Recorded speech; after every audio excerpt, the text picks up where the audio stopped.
Зачем в 1980-х люди клали пачку старых газет в пустой холодильник?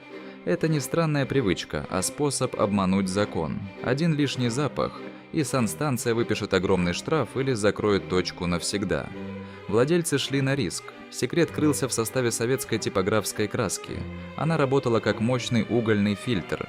Газеты моментально впитывали влагу и едкую вонь испорченных продуктов, скрывая все улики от ревизоров. Старая пресса была эффективнее любой химии.